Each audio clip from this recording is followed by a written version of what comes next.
The conversation just ended and the replay begins in your head. Did I say too much? Did they even get what I was saying? Do they think I'm weird? This constant loop of second-guessing and the need to over-explain might feel like you're just being considerate. But what if it's actually a form of self-sabotage you've accepted as normal? A toxic habit that's quietly chipping away at your self-respect. There's a reason you do it, but a Stoic master would tell you it's time to stop. Because real power isn't found in being understood by others. It's found in understanding yourself. Seriously, how much of your life is spent just managing other people's perceptions? Think of the energy you burn justifying your choices, softening every no with a long list of excuses, or rereading a simple text a dozen times just to make sure it lands perfectly. This isn't just thoughtfulness. It's emotional overtime that you've been tricked into working against yourself. You live with your own voice more than anyone else's, yet how often do you trust every other voice more? It's easy to become a marionette, with strings pulled by the fear of being disapproved of, the anxiety of being misunderstood, and that deep-down need to be liked. Every time you over-explain, you hand someone else a string. Every time you hunt for validation for a choice you've already made, you're giving them permission to pull it. Building a life this way is like trying to build a house on quicksand. Your confidence and your peace of mind are suddenly dependent on things you can never actually control, the thoughts and judgments of others. You end up exhausted, not from life itself, but from the relentless performance of trying to be acceptable. You start to feel fake, like you're just playing a character. This slow erosion of self-respect is the self-sabotage that feels so normal. But the Stoics were warning us about this trap centuries ago. They knew that the most important fortress you'll ever defend is the one inside your own mind. A Stoic master, someone like Epictetus or Marcus Aurelius, wouldn't see your over-explaining as a simple social quirk. They'd diagnose it as a fundamental misunderstanding of where your worth comes from. They'd see it as a symptom of a much deeper issue. You're outsourcing your self-respect. The core of Stoicism is a simple but radical idea.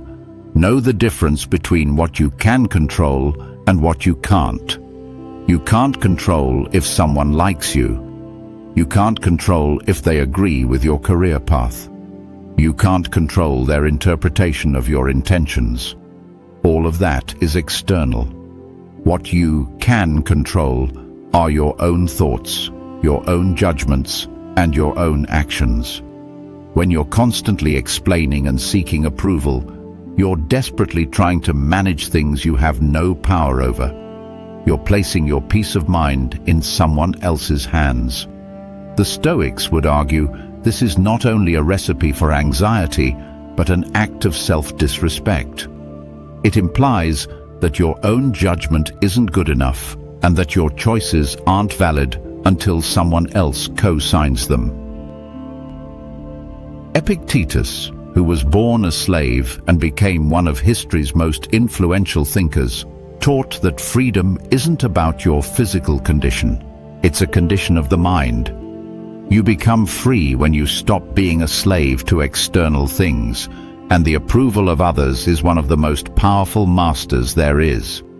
To a Stoic, real strength isn't about convincing everyone of your worth. It's about being so secure in your own principles that you no longer need them to. To break free from this cycle, you have to practice small acts of self-reclamation. This isn't about becoming cold or selfish. It's about becoming the final authority in your own life. It starts with rejecting the little habits that tell the world your dignity is up for debate. 1. Stop tolerating chronic disrespect. Self-respect is a boundary. When you let people constantly show up late, make passive-aggressive digs, or ignore your needs, you're teaching them that your boundaries are flexible. A Stoic doesn't fly off the handle in anger. Instead, they calmly protect their inner peace. That might mean having a tough conversation, or it might just mean creating distance. Remember, you can't control how people act, but you have 100% control over how long you stick around for it. Setting that boundary is a powerful declaration of self-respect. 2. Stop over-explaining yourself. Your decisions don't require a permission slip from the world. When you say no, it can be a complete sentence. You don't need to attach a 3-paragraph essay justifying it. When you make a choice that feels right for you, you don't need to poll your friends to see if it's okay. Over-explaining is just a subtle way of begging for approval. It signals that you doubt your own right to choose. As the Stoics knew, a virtuous life needs no defense. Practice giving short, clear, and respectful answers. Let your character speak through your actions, not your anxious justifications. If this is hitting home for you, and you feel that urge to reclaim your inner authority, take a second to subscribe. This journey of self-mastery is one we can take together, and your being here is a step toward a stronger mind. 3. Stop shrinking your presence. Have you ever downplayed a big achievement to make someone else feel more comfortable? Or held back a valid opinion in a meeting just to avoid making waves? That's the habit of shrinking, of dimming your own light so you don't intimidate or alienate people. Stoicism teaches us to live authentically and own our virtues without apology. Sharing your talents isn't arrogance, it's generosity. Speaking your mind with reason isn't confrontational, it's courageous. Occupy the space you deserve. When you stop shrinking, you give others permission to do the same. 4. Embrace solitude. So many people are afraid of being alone because, in the silence, they have to face themselves. So they fill every moment with noise and distraction.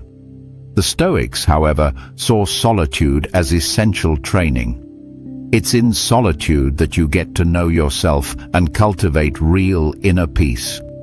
It's where you learn that your own company is enough. Start small. Go for a walk without your phone. Sit with your thoughts for just 10 minutes.